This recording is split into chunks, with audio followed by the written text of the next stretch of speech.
Good afternoon, everyone. Thank you for joining today's news conference. We will start off today with remarks from the Council of Federation Chair, Premier John Horgan, followed by remarks in French by Premier of Quebec, Francois Legault. We will then take questions from media on the line. As a reminder to media, you may press *1 at any time to join the queue to ask your question. You will be limited to one question only. It is now my pleasure to introduce the Premier of British Columbia, John Horgan. Thank you, Lindsay, and good afternoon, everyone. I am coming to you today from the traditional territory of the Lekwungen-speaking people, the Esquimalt and Songhees First Nation. We have just finished yet another meeting of the Council of Federation. By my count, we have had over 40 meetings in the past 2 years, dealing mostly with the pandemic, but also bringing together views and values from across the country, different political perspectives, different regional needs, territories and provinces coming together to talk about how we can ensure that we're providing the best possible services for all Canadians. And of course, the global pandemic has tested us all. It has strained our public healthcare systems right across the country. And all 13 premiers agree we need a significant long-term increase in funding from the federal government to meet the challenges of coming out of the pandemic and ensuring that the services that people expect and deserve in Canada are uniform from coast to coast to coast. We need to work on a pathway to come together on a First Minister's meeting to increase the Canada Health Transfer. That has been the focus of the premiers for over 2 years now, and it's an urgent need. It holds true whether you are facing a global pandemic or not. It holds true now more than ever because we know as premiers that we need to be accountable for the services we provide. And we need to do that in a way that meets the requirements of the Canada Health Act. When our partnership for healthcare, public healthcare in Canada began, it was more or less a 50-50 proposition. But over the past 50 years, we've seen an erosion of federal funding to the point now where it is, in some cases, only 22% of the total funding needed to provide services. That means the provinces are picking up the rest of that funding, and that is not sustainable.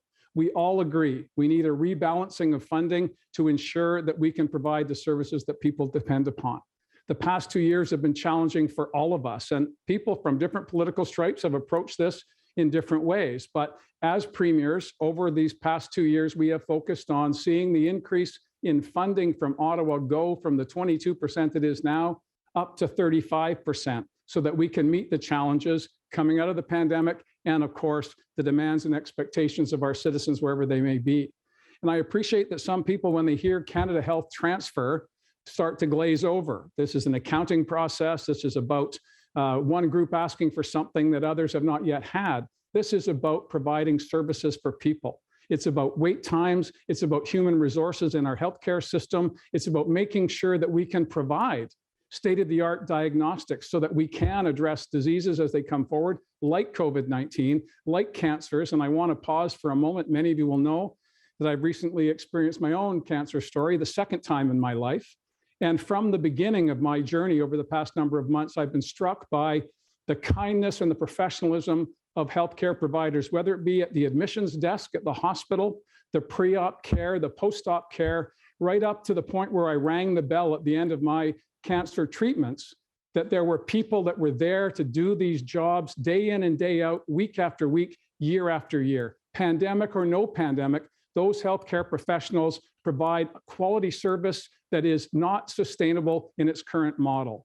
I saw that on the faces of nurses, on doctors, healthcare providers, care aides. We need help to be coming on the horizon, and we need it in the form of more funding from the federal government.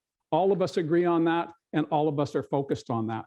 We had a very productive discussion today, an hour and a half of engagement across the country from coast to coast to coast, large provinces, small provinces, territories, all focused on getting better outcomes for Canadians. We've seen that we can do that.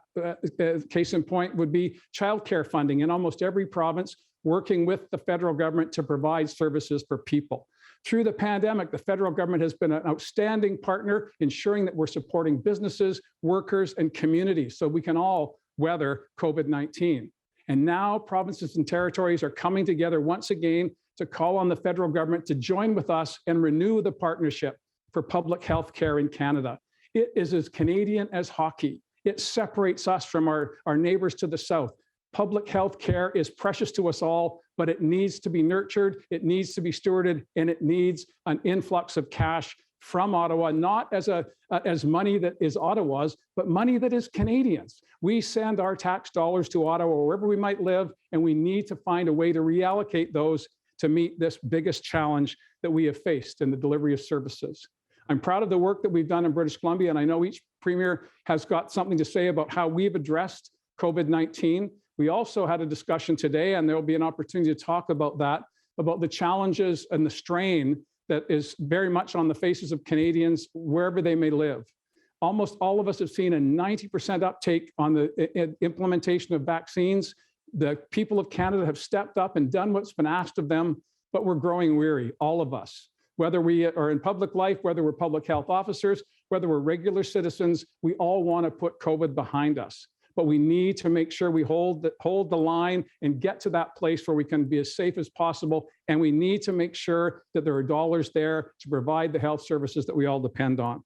And with that, I'll pass it back to Lindsay and Premier Legault to make his comments en français. Thank you, Premier. We will now hear from Premier of Quebec, François Legault. Please go ahead, Premier.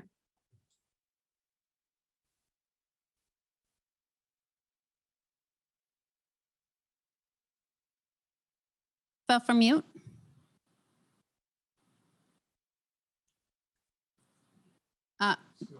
Still muted. Just give us a moment.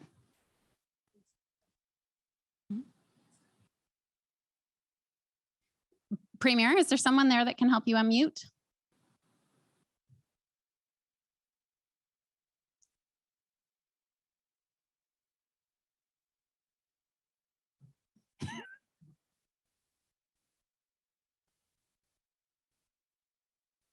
Est-ce que ça fonctionne?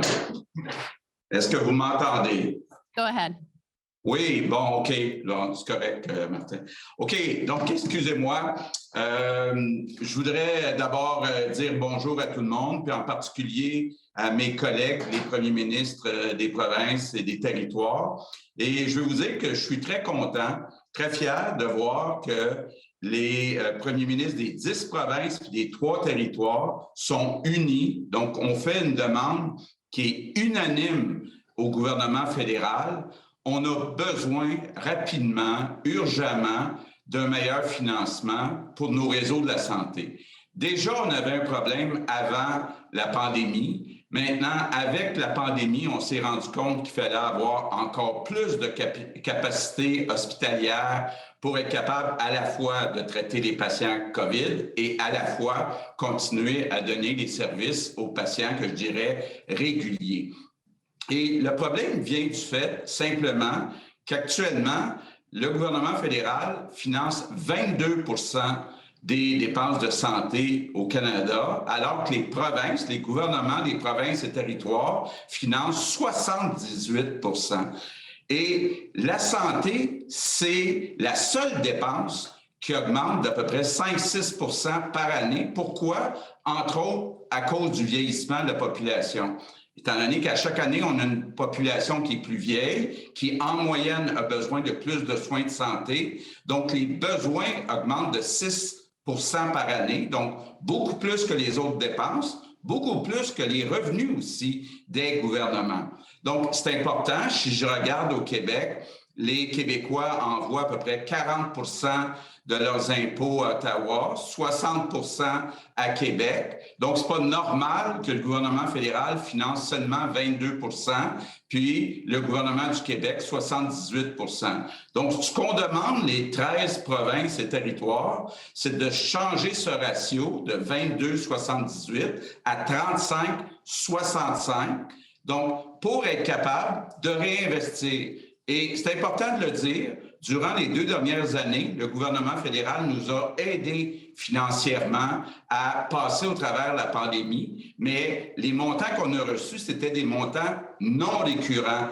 Donc, des montants qu'on n'a pas pour les prochaines années. Puis évidemment, les dépenses les plus importantes en santé, bien, ce sont des salaires pour employer des infirmières, du personnel, et ça, bien, ça va continuer après la pandémie. Donc, ce qu'on demande au gouvernement fédéral, c'est d'augmenter de 22 des dépenses à 35 des dépenses. C'est une augmentation importante de 28 milliards de dollars par année pour le gouvernement fédéral, mais c'est absolument nécessaire pour bien financer nos réseaux de la santé parce que c'est une priorité partout au Canada. Donc, on demande au gouvernement fédéral de nous rencontrer enfin, puis de discuter avec nous comment on peut augmenter le financement du gouvernement fédéral, le faire passer de 22 des dépenses du gouvernement à 35 des dépenses en santé. Et puis, on demande que ces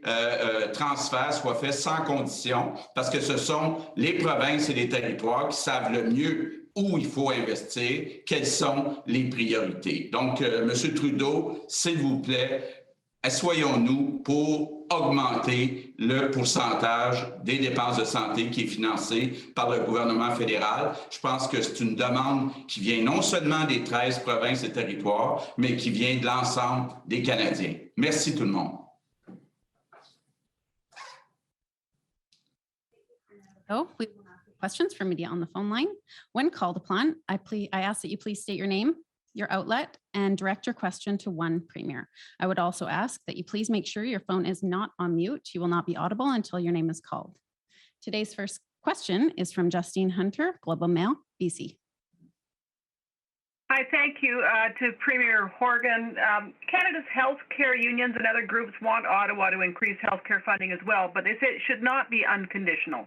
They think Ottawa should insist on strong national standards. Are they wrong?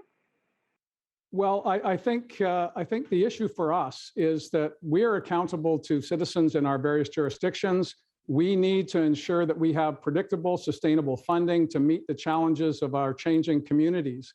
And what we're responsible for is the delivering the services. Obviously, the federal government has a role to play in what those standards would be. But the needs in New Brunswick are not the same as the needs in Saskatchewan. And our concern about tying strings to funding is that it will be focused on what might be the issue of the day rather than the long-term sustainability of our system, whether it be long-term care, reducing surgery wait times, the human resource issues, hiring more people, making sure they're appropriately compensated. There's a myriad of issues that we need to address as we deliver these services. And we also, I have to say, we do that by consulting with the workforce, the unions that you reference. And it's our objective to make sure that we're delivering the services that people need in a timely way, and that by and large, the delivery of those services are uniform from coast to coast to coast. But the nuances are in what is the most important part in every community. And that changes based on the lack of funding. Makes us, if I can use the term, triage those resources to put onto the priorities that we have in our individual communities. And that changes from province to province. So when you have conditions on funding, that restricts and inhibits your ability to focus on the needs in our various jurisdictions. And that's why we feel so strongly about this. This isn't about not being accountable, far from it. We're accountable every day in our legislatures, through our budgeting process, through our public accounts process, through various other reporting relationships we have with our health authorities. So I think to say that if Ottawa is dictating how we do this, it'll somehow be better. We all work together to find the best way forward. And that collaboration is what got us to this table and got us to this point, quite frankly. We've been working with Ottawa. We've been working together to find the best way to deliver for people. And that's our commitment. And that includes making sure we listen to voices wherever they may be. Next question is from Ryan Kessler, Global News, Saskatchewan. Good afternoon. My question is for Premier Scott Moe. Premier Moe, as you are no doubt aware, there's a trucker convoy planning to surround the legislature in Regina. It's already caused it to close to the public. Yesterday, the leader of the opposition called on you to show leadership and denounce this. So I guess my question to you is, will you condemn the trucker protest planned for this weekend in Regina? I would say, and we had a discussion on a number of the protests across Canada, and a couple of my colleagues might weigh in on this as well. We most certainly agree that, all Canadians do have the right to protest. However, they do have that right to protest peacefully and within the confines of the law that we have. We also had a broad discussion here today around, what ultimately is driving many of these current protests here today. And it is, as Premier Horgan had mentioned, folks across Canada are growing weary.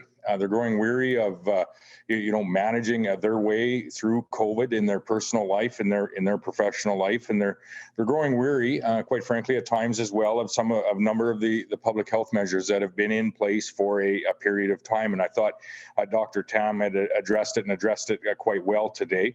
That we all need to look at a sustainable approach to COVID-19 as we move forward, and most certainly that's what we're doing in Saskatchewan. We support everyone going out and getting vaccinated in our province, but we're also looking at our public health measures and the effectiveness of each of those public health measures, given that we have a number of additional tools that are available to us here today. So, all folks, whether it be today, whether it be a year ago, whether it be a year or two into the future, they most certainly have the right to protest and to have their voice heard. However, what I would say with respect to that is they most certainly should be doing so in a peaceful way, but need to be doing so within the confines of the laws that are there. To your comment around some of the area around the legislature in Saskatchewan being confined, I believe there's also a significant outdoor festival that they're looking at confining some of the area to pedestrian traffic so that people do have access to the Frost Festival in Regina as well. And Premier Horgan, there may be another colleague or two that might have a comment on this. We did have a comprehensive discussion about these issues. I know different provinces are looking at this in different ways, but there was one common position, which is that we all strongly believe that our immunization programs have been successful to reduce transmission, reduce severity of Omicron, and so we're of one voice on that. With respect to how we'll deal with situations in our various communities, that's up to the tolerance, quite frankly, of the public. And the message was pretty clear. We hear the voices of disappointment, but we also want those voices to respect the rights and liberties of other people. And when your desire to have your voice be heard starts to interfere with the lives of other people, that's when lines are drawn. And I know that others have strong views on this. I don't know whether we should open it up, or I'm sure there will be other questions in this regard. If there's not, perhaps we can circle back to it. We have a comment from Premier Stephenson. Please go ahead. Thank you very much, Premier. And I just wanted to add, obviously, this is also happening at the legislature in Manitoba. And I just want to say, so far, I just got an update that things are going very peacefully. I know the Winnipeg Police Service is working very closely with those who are involved in the protest, and things are going well. Obviously, we want to encourage that to continue that way. And obviously, if things change and things start to deteriorate, we'll continue to monitor the situation and take action if needed. But we are working very closely with Mayor Brian Bowman. We had a good discussion on this morning, taking a collaborative approach to this, and so we'll continue to monitor it. So I just want to say to Winnipeggers, to Manitobans, that we're here to ensure that you can continue to flow, continue to go about your day-to-day life, and we'll continue to monitor the situation. We'll keep everyone apprised. Thank you. Thank you, Premier. Next question is from Wayne Thibodeau, CBC PEI. Good afternoon. This question is for Prince Edward Island Premier Dennis King. Premier King, the National Healthcare Survey clearly pointed out that smaller provinces throughout Atlantic Canada are concerned that the healthcare system here, if it doesn't get an infusion in cash, will not be able to be on par with other provinces across Canada. I'm wondering how concerned you are about PEI's ability to maintain a level of service which is comparable to other provinces across the country. Well, hi there, Wayne, and thanks for that question. This is obviously an issue that is of importance to all of us in smaller jurisdictions, whether the Northern Territories or some of the smaller provinces. What we know is that the cost of healthcare continues to increase. And in most provinces, it's increasing at a rate of 7-8% a year. And that needs to be met, that service needs to be offered. As Premier Horgan has said, that is what Canadians and Islanders expect, and that is what they should be able to be delivered for or to. We also have seen that the federal allotment in that hasn't kept up at that same pace. And that is why we need the federal government to come in with consistent long-term funding that will serve the smaller jurisdictions as well as the larger jurisdictions in the country. We will provide that service. Each province will provide that service. But if we're not getting a fair and equitable long-term provision of funds from the federal government, it will mean we will not be able to continue to offer other programs as well, and it will continue to hamper us as we try to deliver a top quality healthcare service for Islanders. As a small jurisdiction, it's difficult at the best of times. We don't have a full fleet of services and specialties. We have to rely on our friends in Nova Scotia and New Brunswick, for example, for some of our services, and that is why we need the federal government to step up. And we're united here at this table to get that commitment. We feel we're on a good path here, but I think the ball's in the federal government's court right now, and we need them to get down to business. Thank you, Premier. Next question is from Turia Isri, CTV, Edmonton.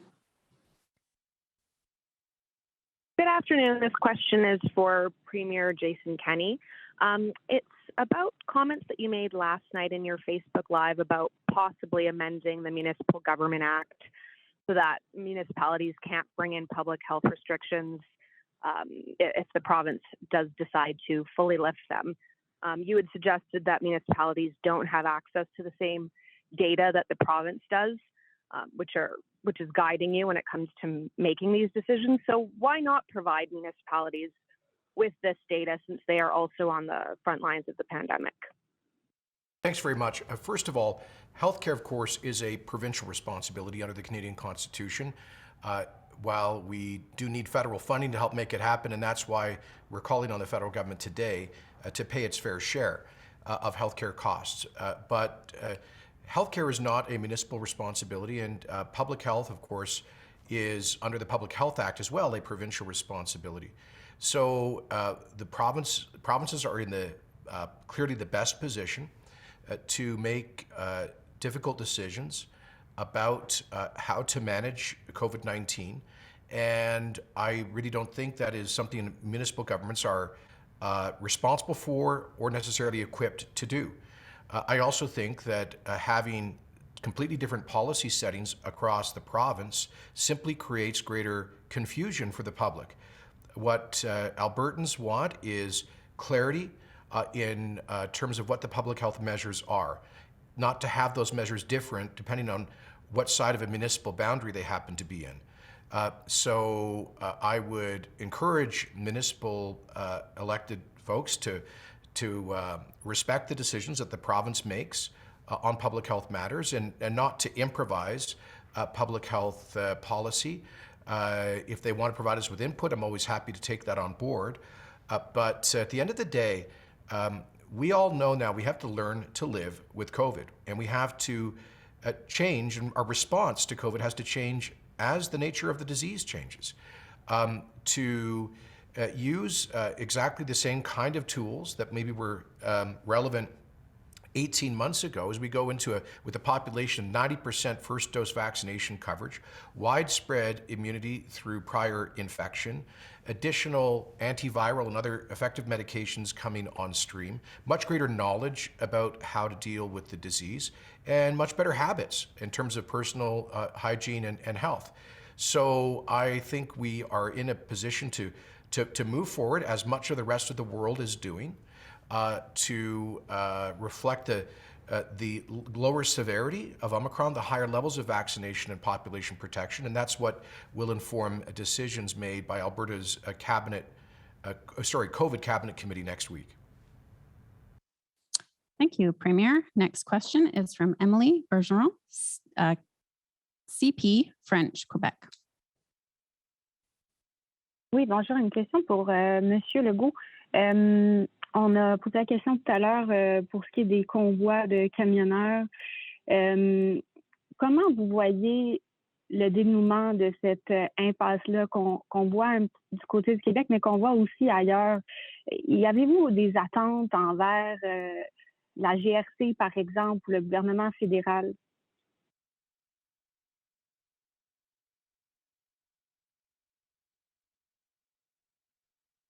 François. OK. Donc, ce que je disais, c'est que ma responsabilité, c'est pour le Québec. Je suis premier ministre du Québec. Ce que j'ai fait, c'est que je me suis assuré avec le maire de Québec, avec la police de Québec, puis avec la Sûreté du Québec, qu'on laisse les gens qui veulent manifester, mais ça ne doit pas nuire à la vie normale des citoyens.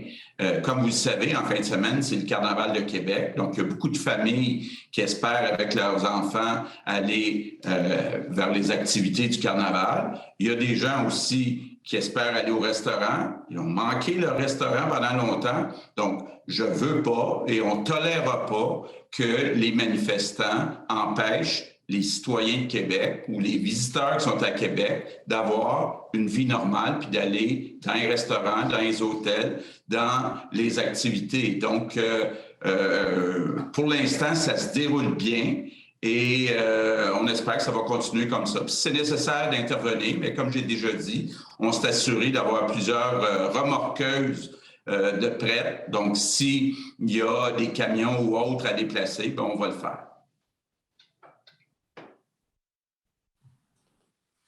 Thank you, Premier.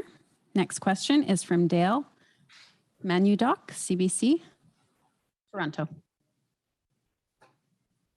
Hi, this question is for Premier Ford. With this coming protest to Toronto tomorrow, you said God bless them and you understand their frustration. Previously, you called anti-lockdown protesters a bunch of yahoos. So what's changed? Well, Dale, I think you're spinning my comments a little bit, but I will answer the question. I have all the confidence in the world. The Toronto police have it, this in a good situation as of right now. Let's just hope it continues that way. And they have my support 100%. But I'll tell you one thing, Dale. Any harassment or acts of hatred or acts of violence, we'll have zero tolerance, absolutely zero tolerance. I reiterated my support to Mayor Watson, the Mayor of Ottawa, and Mayor Tory, that if they need any additional resources, we'll be there. There's one thing that all Ontarians have in common. They want to put an end to this. They want to move forward from the pandemic.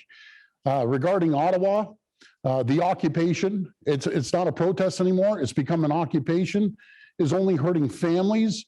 It's hurting businesses that these folks are supposed to be supporting, but it's hurting businesses in a big way. People want to move on and to get through this. It's time for this to come to an end. And we're moving in the right direction. And, Dale, do you know what's a shame? Everyone worked so well together for 22 months, not just here in Ontario, across Canada. And, the public health measures are being lifted as we speak. We went for the first stage. We're going to the second stage shortly. There's one thing that brings everyone together, no matter if you're in Ontario or across Canada, is working together to get out of this. If you think myself or any of the premiers like this, you think we like lockdowns or public health measures, we don't. They were necessary. We're seeing the hospitals, have a lot more capacity as we move day by day by day. It's going in the right direction. So, call the protesters, the people that are occupying Ottawa, folks. Let's put an end to this.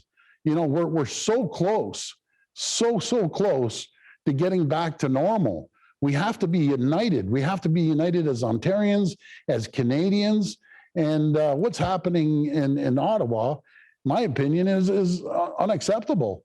As any premier would say, the right to protest, their civil liberties, the democracy, that's a given. But when you start occupying, it's unacceptable. And we won't have any tolerance. Again, I want to repeat this, for hatred of any kind, harassment of any kind, or violence of any kind. It won't be tolerated. Let's be united. Let's hang in there for the next little while. We will get through this. Thank you, Premier. Next question is from Danton Unger, CTV, Winnipeg. Good afternoon. This question is for Premier Stephenson. Premier, yesterday a memo was sent out to staff at the Manitoba Legislature building in preparation for the truck convoy protest today, asking or strongly encouraging staff to work remotely while the protest is going on. I'm just wondering if you can comment on this. How long are staff at the legislature being encouraged to work remotely? Yeah, thanks very much for the question. And when we heard of the protests, obviously, first and foremost, we think about the safety of those working in the building, all staff in the building. And so we made that decision. The clerk of Executive Council, as well as the clerk of the Legislative Assembly, sent out a memo to staff asking them to stay at home. It's really for the safety of those employees. And so we'll, again, continue to monitor the progress of what happens during the protest. We'll ensure that, it continues to go along the way it is right now. As far as I know, it is peaceful protest so far, and so we hope it continues along those lines and that we can get people back to work as soon as possible. Thank you, Premier. Next question is from Juanita Mercer, St. John Telegram.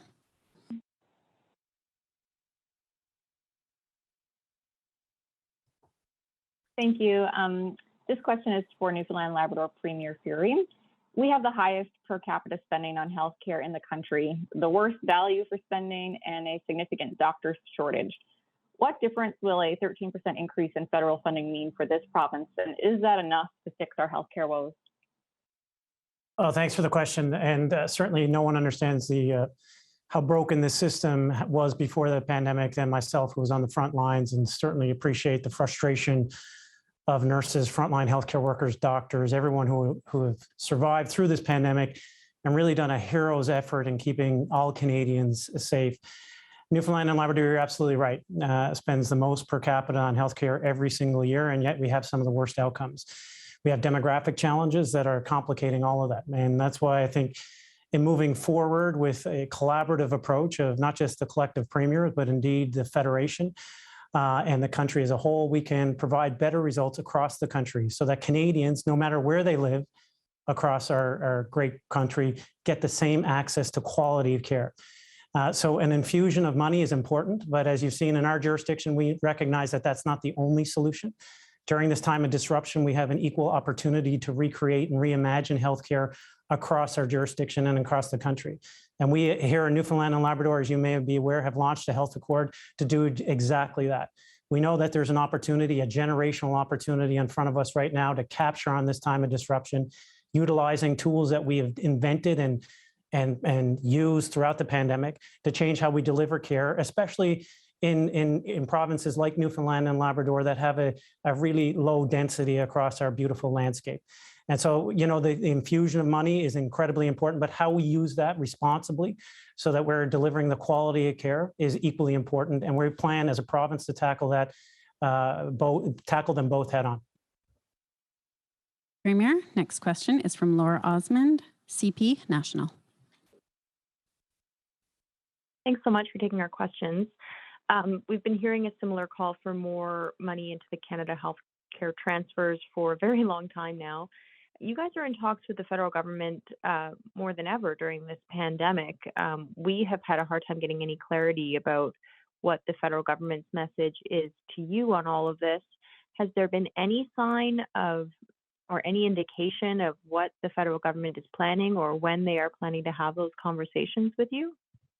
Well, I'm happy to take that question. Since I became chair of the Council of Federation, I've been working with the federal government. We've had, as many will know, an atmospheric river that led to extraordinary devastation of our highway system. Farmers in the Fraser Valley were inundated, an enormous burden after a year of historic wildfires and a global pandemic. And I have to say that my access to the federal government, whether it be through a joint committee we have between with our two governments to deal with the flood recovery, whether it be on wildfires, whether it be on the pandemic, as we all know, short-term, one-time funding for the challenges of 2020 and 2021 were readily available from the federal government. We're grateful for that. I believe we have a willing partner, but there has been a reluctance to engage in fixing the system until we came through the pandemic. But we're in year 2, going into year 3. We're being junior year if we were at university. We need to get on this. We need to get on it now. We are one voice on that. I've been engaging with the Intergovernmental Affairs Minister, with the Minister of Finance, as well as the Prime Minister on this, and I'm confident that we have a way forward. We need to make sure that we get together in a room, all of us, in short order to address that. So we're calling again, as we have for some time. We need a First Minister's meeting dedicated to healthcare, dedicated to ensuring that the Canada Health Transfer is integral to this. And I go back to my original comments. This isn't an accounting issue. It's not about us saying, give us more. It's about how do we deliver the services that the federal government knows Canadians need, that our provincial leaders all know our citizens need, in a way that they can restore confidence in a system that is straining at the edges. Premier Fury, as a physician, understands this full well. Me just coming through the many doors of the healthcare system, understand it full well. I'm confident that the unity that we've seen from 3 jurisdictions, different political perspectives, different regional needs, is unprecedented in Canadian history. And I know that the federal government understands that. And I'm hopeful that they will be in a position to bring us all together in very short order so we can address this for everybody. Thank you, Premier. Our next question is from Richard Sussman, Global BC. This is for Premier Horgan. Premier, have there been any discussions around a call from the premiers to the federal government around easing travel restrictions linked to the pandemic? There are a lot of families across this country trying to prepare for spring break. Right now, there's an advisory in place not to travel internationally. What is the stance from the premiers on whether these restrictions should be lifted, and how soon, including the requirement around PCR testing to come back into the country? Well, I haven't had, oh, I'm sorry. I was going to say I haven't had direct contact. I thought you were asking me. I was going to pass it over to Premier Horgan. Anyways, he's the chair and he'll answer for all the premiers. Well, you've got the biggest airport, Doug, so I'll leave that with you and I'll come back if you leave anything up. Go ahead.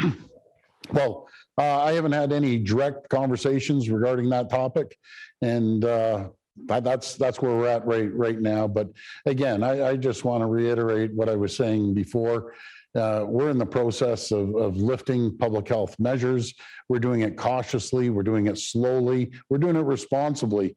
And that's how we're going to get out of this. And I'm just asking everyone to be united, not just here in Ontario, but across the country. This is how we're going to get out of it. You know, this has been painful for every single person over the last almost 2 years right now. You know, protocols changing, guidelines changing, going across the border, back and forth.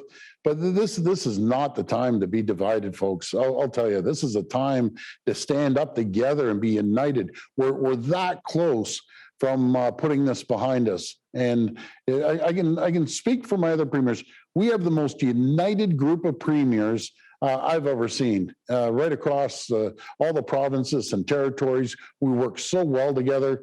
As Premier Horgan said, we come from all different political stripes, but we have the common goal. Our common goal is to make sure we get through this as quickly as possible. We get the economy up and going, and let's just try to get back to our normal lives. And I'm just very grateful. We have the best 13 premiers I've ever worked with. That's myself. Premier Horgan. Well, I'd just say, Richard, that we haven't, as Doug said, we haven't engaged on travel issues in the past 2 engagements with the federal government. I'll pick that up. I'll see what I can learn about any changes coming. We did talk about interprovincial issues and how we all steadfastly support the mobility of Canadians, the right to go from coast to coast to coast. We, of course, addressed that with our immediate neighbor in Alberta over the past 2 years. We don't believe that closing borders internally is a solution, but we have also been calling on the federal government in the early stages of the pandemic to monitor and manage our international borders. But as we come to this place of moving in the next number of weeks to potentially endemic rather than pandemic, we need to reimagine the tools at our disposal as citizens and as provinces and as a federal government. Is how do we maximize our ability to protect people, which is our obligation, but also to ensure that their liberties are intact and they can make choices for themselves. It's a fine balance, and we're all working together on how do we get there, and we'll continue to do that. Premier Kenney, please go ahead. Yeah, thank you. I would like to speak to this on behalf of Alberta. I think this was not on our agenda for the Council of the Federation this morning, but I do think there's a widespread recognition across the country amongst the provinces that we need to respond to, our response to COVID needs to change as the disease and the threat change. And with respect to travel, there are many jurisdictions around the world that have adopted more common sense travel protocols than we have now in place in Canada, recognizing the nature of the current nature of COVID-19 and Omicron. You know, for example, we have tens of millions of people between Canada and the United States with current Omicron infections. And so the notion that we can interrupt or reduce community transmission through very rigid travel protocols, I think is unrealistic. Professor, I think it's Shagla, Professor of Infectious Disease at McMaster University, had a really thoughtful opinion piece in the Globe and Mail on February the 1st, pointing out that these current travel restrictions are not meeting their goal. So for Alberta's perspective, we would call for an end to the 72-hour pre-departure testing, the arrivals testing and self-isolation requirements, and to eliminate guidance for all children under 5 to quarantine, as well as the global travel advisory. We don't think these measures are effective in the current context. And let's not forget that there are two sectors of the Canadian economy still brutally hard hit from COVID, and those are travel and tourism. Hundreds and hundreds of thousands of Canadians whose livelihoods depend on those industries still being very significantly impaired. So I hope that the federal government is mindful of that as we move forward. Thank you, Premier. Next question is from Jeremy Symes, Regina Leader Post. Hi, thanks for taking my question. It's for Premier Scott Moe. Premier, you said in September the choice to not get vaccinated was a reckless decision. And so that stance of yours has changed significantly. So with this new direction you've announced to remove proof of vaccination, benefiting unvaccinated people most, and it comes at a time when we're seeing these freedom rallies across the country and Regina tomorrow, along with allegations that there's divisions in the South Prairie caucus. I'm just wondering, it seems like you're placating these freedom rally protesters, and I'm just wondering why placate them? Well, Jeremy, you got it. You have an awful lot of seems like and could have beens in your question. The fact of the matter is that Saskatchewan, and I don't doubt that all provinces ultimately are, always looking at the effectiveness of the measures that we have in place. I said this in a previous answer, and also, looking at where we are with respect to adding measures and making additional measures available to, in our case, the people of Saskatchewan, but in my 12 colleagues placed people across Canada. In the last while, we have greatly enhanced the access to vaccines. That's something, if you look back a year or 15 months ago, we just simply didn't have anywhere in Canada. We have rapid tests either on the ground in our various communities across Canada, as well as or they're on their way. And they're ultimately a very effective tool in being able to identify and actually isolate COVID positive cases sooner rather than later. And our collective goal is to reduce the strain on our healthcare system, of which has been, really highlighted the challenges that we have in our provincially delivered healthcare systems across Canada over the course of this COVID pandemic. Now, That being said, many of those challenges have been in that healthcare system for some period of time, and they've been in many cases, whether it be masked or, as John had said earlier, we've triaged our federal resources to ensure that we are providing the most relevant and needed healthcare services in our respective areas across Canada. That's why we have come together for a period of time today, and come together again today to highlight the opportunity that the federal government has to participate in being a full funding partner in delivering these provincially delivered, yes, healthcare services, but be a full funding partner in delivering those services to all Canadians. And one of the questions we talked about at this meeting and previous meetings is, what does an increase in the Canada Health Transfer actually mean to Canadians? And we're really at a fork in the road as we find our way out of COVID with respect to, is there going to be an increase coming from the federal government? And I would put forward there's an opportunity for them to really participate in this. But, what does that mean to many Canadians as we find our way through COVID? It means, increased access to mental health and addiction support right in their community. It means lower surgical wait times. It means ultimately, increased ICU capacity, increased hospital bed capacity.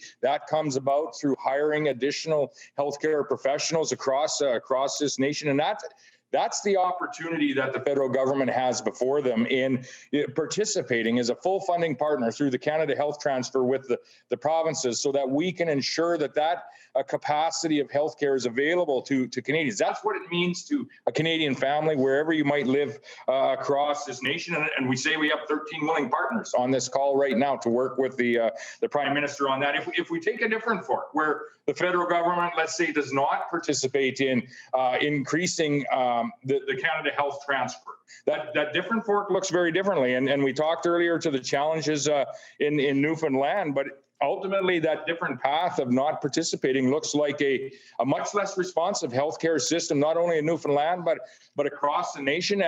And it does lead to provincial financial capacity being very, very strained in the out years. And I've had discussions with my finance minister as to, what does our healthcare budget look like in the out years as we try to provide this care to Canadians. And it's quite a challenging scenario. And that is the other path, is reduced responsiveness to providing the healthcare that Canadians expect right in their community, and higher provincial deficits. I would say unsustainable provincial deficits into the future. And so that opportunity is for the federal government is here today.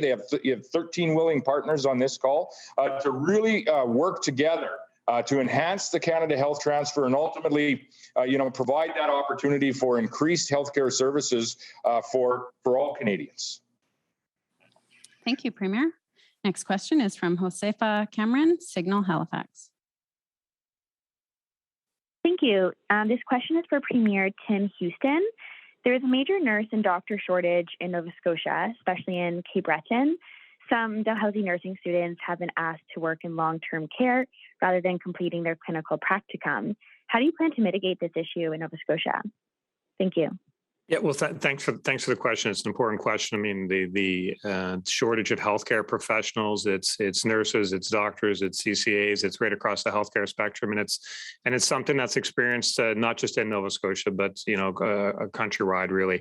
So, I mean, look, what we've said in Nova Scotia is we've been asking the whole COVID thing. The uniqueness of COVID is that everybody has gone through this experience together, no matter where you live in the world. Really, we've all kind of been going through this for 2 years, and we've got through this by sticking together, by being united, and of course now we're seeing that everyone's kind of reaching its fill with COVID too at the same point in time. But we've asked people to step up, and there's a discussion in this province with nursing students. I put a call out for volunteers, retired healthcare professionals, anyone who could really step up and help. We've asked people to help out, and I've been kind of blown away really by how Nova Scotians have responded to that call and stepped up, because we all want to get through this. We all want to do our part. So we want nurses, nursing students, particularly those here in Nova Scotia, to see this as a place where they want to stay and live and work. So we don't want to be offside of them and frustrate them with things, but certainly we've asked them to step up and help in our long-term care facilities. We'll work through that with them to make sure we get to a place where everyone is kind of happy with what's happening. Our intention is not to diminish their education anywhere. Our intention is to add to their education, supplement their education with other practical experiences, but certainly also all part of the process of stepping up together and trying to get through this COVID mess that we're in. We'll get through it, and then we'll focus on all kinds of other issues in healthcare. But and as we say, restrictions are easing. We are getting through it. The end is near. But I really appreciate how Nova Scotians of all from every corner of this province have stepped up to do their part when asked. I'm really, really happy about that. Thanks for the question.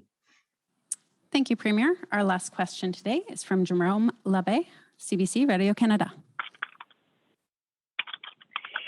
Bonjour, ma question est pour le Premier ministre Legault. Monsieur Legault, ça fait 2 ans que vous faites la même demande au gouvernement fédéral et ça fait 2 ans que vous obtenez exactement la même réponse. C'est-à-dire que M. Trudeau juge que la pandémie n'est pas le bon moment pour avoir cette discussion-là. Alors, j'aimerais savoir qu'est-ce qui, selon vous, a changé? Pourquoi croyez-vous que cette fois-ci sera la bonne? Parlez-moi du contexte. Est-ce que vous voyez dans les prochaines semaines, les prochains mois, une fenêtre d'opportunité que nous n'aurions pas vue?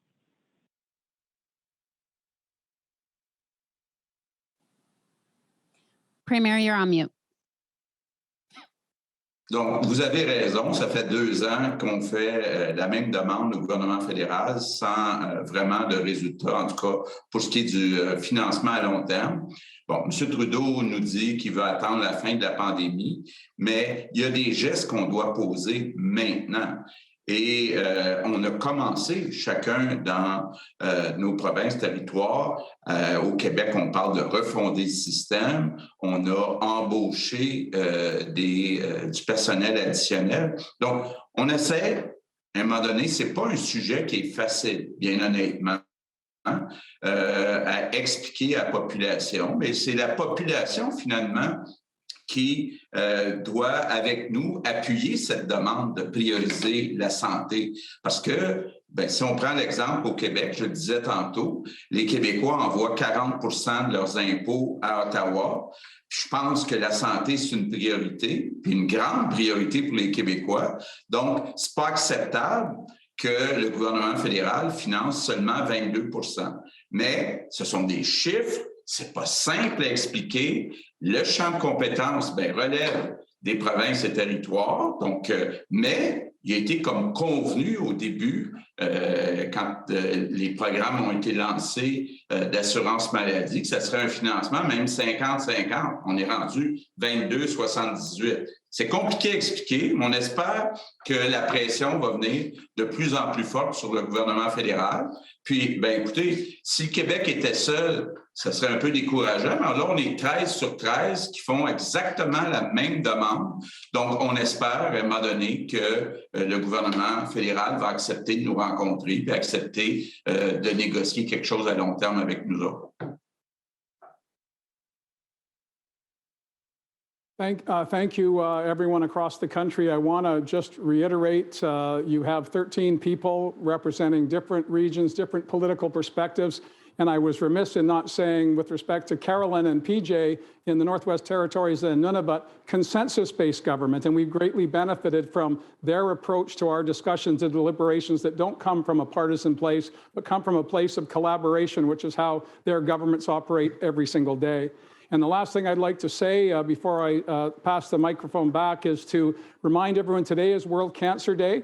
And in British Columbia, 85 families will hear that someone in their family has cancer. Another 85 tomorrow and the day after that. I appeal to everyone, if you feel there's something wrong, if you feel that you've got an issue that needs to be addressed, find a healthcare provider, get it checked out. Early detection means better outcomes. It's important to remember that each and every day. And again, I want to thank my colleagues for their collaboration. I want to thank the media for their patience through this first ever, I believe, virtual press conference from coast to coast to coast, every capital in the country being represented. We're going to keep doing this together until we get the outcomes that all Canadians expect from us. So thank you very much, and I'll pass it back to Lindsay. That's all the time we have for today. I want to thank all the premiers and everyone else on the line for joining us. This concludes today's news conference.